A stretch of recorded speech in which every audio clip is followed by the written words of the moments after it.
years.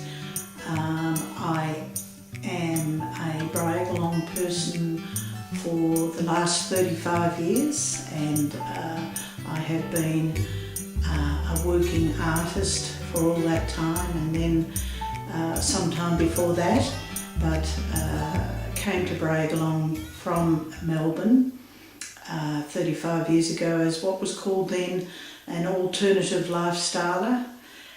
People who built their own homes and tried as much as possible to be self-sufficient. We grew our own food and grew wine grapes, made our own wine. We raised animals and children before the animals, and we had a very rich and full life. And at that point we were up the Freestone Creek Road, which is 13 kilometres, our property was 13 kilometres out of the township, on a very windy road with a very steep cliff on one side. That was my first introduction really to the Australian bush, in depth, and it's magnificent. And what happened, I suppose, was that after a period of time, when we had small children, it became more and more difficult to live up there, and we had to make a move after some years, which was pretty sad. And then the big question was to where. And our whole feeling at that point of time was that we had no choice but to stay in Briagolong. Our hearts were here. The community is a lovely community, and we love the landscape, and we decided that we would move, but just closer to the township. We were still surrounded on this particular piece of land with some very ancient bush. We have some magnificent red gums here that are hundreds of years old, that would have been here when Captain Cook came. It's a different forest to where we were, up the Freestone Creek. It's more open, but equally beautiful.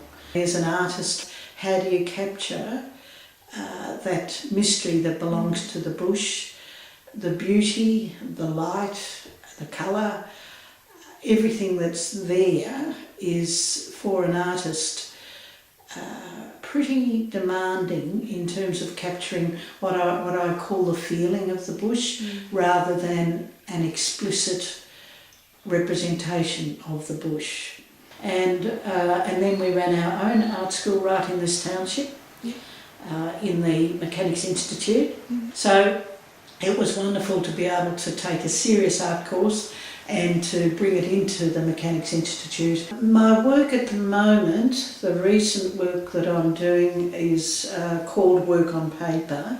Now that sometimes involves printmaking, which could be etching, or it could be collagraphs, it could be lino cuts, or it could be monoprints. Another area is drawing, which I love to do, and I draw what's called figuratively, not just in abstract. So I quite often use figures or objects in my drawing, and then I will do layers and layers of glazes and things like that on the pictures, and then they get framed and go behind glass. So that's different to painting. And behind me now is a large painting, which is basically on canvas and using oil paint. I'm an oil painter, I don't use acrylic, and I find that I tend now, after many years of painting, not to use brushes. I either use my hand, or I use other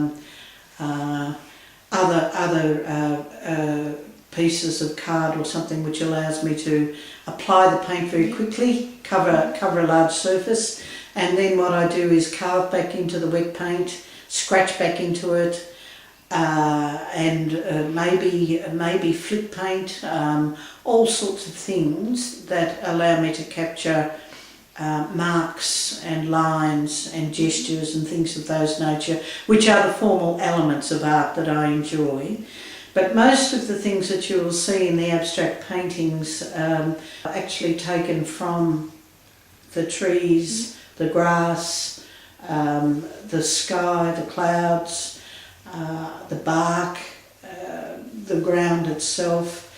And I have had a major exhibition in Melbourne just recently. We have our own gallery down here, which I enjoy exhibiting with the other members of the art group in Briagolong. And now I like to think of myself as a full-time artist, part-time grandmother, full-time artist.